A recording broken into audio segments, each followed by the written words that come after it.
Argument from authority, also known as appeal to authority, is when someone's authority is used as evidence of their claims on its own. It's a deeply unscientific conduct. Now, I'm gonna use the authority of Carl Sagan to prove my point.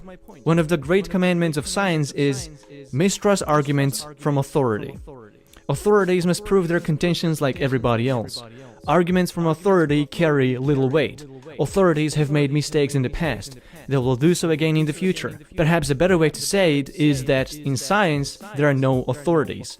At most, there are experts. Is it time to talk about the stimulus problem now? Yes, it is time. Because it was so huge, you cannot not talk about it. The Fed was able to come in, purchase about $4 trillion worth of securities, drive up their price, and therefore bring down the interest rate at which businesses were able to borrow, households were able to take out a mortgage. Let me deliver a different explanation of what really happened. Because we abandoned the gold standard, the US dollar is backed by the balance sheet of the Federal Reserve. Before the 2008 recession, the Fed's balance sheet was filled with rock-solid treasury bonds that never go under. These bonds are backed by the government and they are always repaid. When the financial crisis hit, the Fed purchased $4 trillion of toxic bonds and private mortgage-backed securities from the investment banks and replaced their bank accounts with solid treasury bonds. So now, the US dollar is backed by these fraudulent private bonds. And this, ladies and gentlemen, is called the economic stimulus. Was this necessary? Absolutely fucking not. These bailouts went to financial corporations that were irresponsible and engaging in risky investments. This is how the Fed propped up bad business practices. Now their argument is that this stimulus boosted the GDP growth and stock market prices. It also boosted CEO pays and earnings of the top 1%. But someone has to carry the burden of irresponsible businesses, and it's the 99% of the population, because their wages didn't go up, their standards of living didn't improve, because the housing prices are skyrocketing again, but home ownership rates are still lower than they were 20 years ago. Black Monday of 1987, which was the largest one-day drop in stock prices in history, with worldwide losses at $1.7 trillion, or the dot-com bubble that caused massive layoffs of programmers and IT departments, an immense consolidation of the technology market that gave Google and Amazon their dominant positions, which we can never escape from. You know, just occasional dips. One reason for this is that officials at the Federal Reserve got more effective at responding to changes in the economy. And because inflation was steady, policymakers could act aggressively when the next crisis came along. Oh, thank goodness for the Fed. They saved us. Oh, yes, the merciful Fed saved us. Jesus Christ, how many sweaty dicks you have to suck to brew this bullshit up? Giving the Fed credit for long-lasting expansions makes me beg the question, who then takes the blame for all the recessions? It's so ironic because looking at it historically, the Fed failed miserably at boosting expansions and stabilizing recessions. The Fed was created in 1913 with the sole purpose of preventing people from running on their bankers and withdrawing their cash from banks they feared were insolvent. That's where the Fed succeeded. People were no longer able to use their market power to let irresponsible bankers go bankrupt. Instead, the Federal Reserve would prop them up by printing new money. The extra credit on the market led to a stock market boom in the 1920s. Everybody was happy. But somehow, the Fed couldn't predict, prevent, or moderate the total economic collapse that followed immediately after that. And somehow, the Fed couldn't do anything about the dot-com bubble burst or the 2008 financial crisis. Ironically, the segment even features Ben Bernanke, the former Fed chairman, admitting they couldn't predict the 2008 recession. None of us anticipated the full ramifications and extent of the crisis. When you lay out these facts, it makes you think, what is the Fed's job really? Because it clearly isn't to make the economy more healthier. And then at that moment, it hits you. The Fed exists to protect the banks. That's why they didn't hesitate for a second to bail out insolvent banks after 2008. And that's why the Fed didn't even flinch when it gave them $3 trillion in the last 3 months. When any of these chief economists say they are doing this to support the economy, Fiscal policy and monetary policy, meaning the Federal Reserve and politicians, were much more quick out of the box in terms of supporting the economy. by economy, they don't mean you, they don't mean the middle class, the working people, small and medium-sized businesses. No, fuck that. They only mean investment banks and stock market.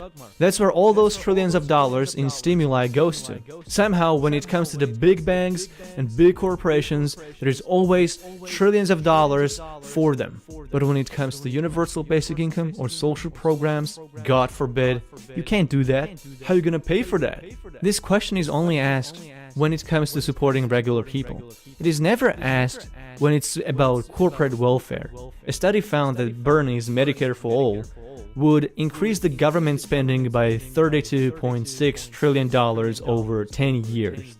If we take this at face value, that's about 3.3 trillion a year. That does sound like much, but did you know that that is exactly how much the Fed gave the big banks again in the last 3 months? No mainstream media has paid any attention to this, but it is true. The New York branch of the Fed has been crediting big banks with billions of dollars on daily basis over a period of 3 months. This money was created out of nothing.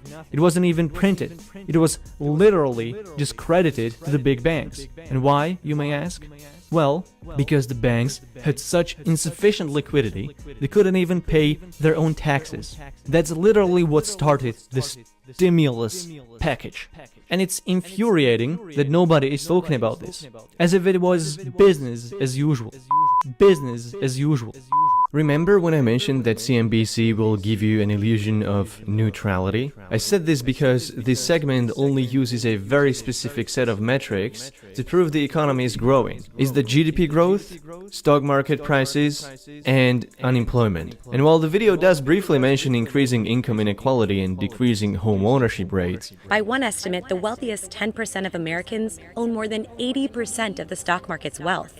As the stock market rises, that just benefits that, the top 20% and really the top 10% and really the top 1% and really the top 1/10 of 1%. So the wealth distribution has gotten much more skewed. The other thing that's happened is home ownership rates have declined, right? So home ownership was key to the wealth of middle income Americans. That obviously got creamed in the financial crisis and the housing bust.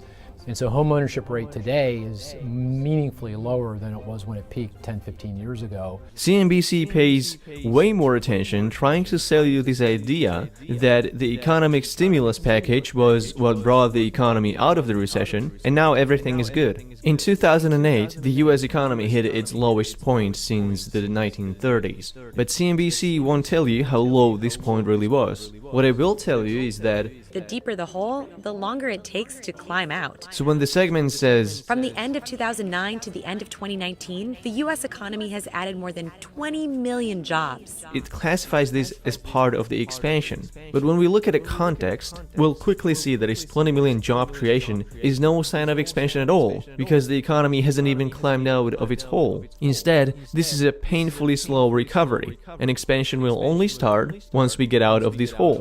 We can see this visualized on a graph provided by the Federal Reserve of St. Louis. The chart we are looking at is an employment population ratio. It measures how many people are in employment relative to the entire population of the United States, dating way back to World War II up until last November. We can see recession times marked in gray areas. In every recession, we see a significant dip in employment rates. But very soon after each recession, the employment rates went back up to their peak point from the last expansion. But the job growth from the 2008 recession hasn't reached full recovery. The US economy hasn't reached its expansion levels since before the recession kicked in. In reality, they are not even halfway through. So it's not a decade of expansion, it's a decade of painfully slow recovery. We are entering dark ages of the information age, with this whole YouTube push to present authoritative channels like CNBC. Being authoritative doesn't make them right, it makes them predictable. YouTube knows that corporate news media will never say something that would rile people up.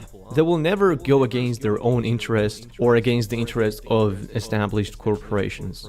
They will only report on the status quo and present it to you through the lens that brings them more advertisers and won't challenge their bottom line.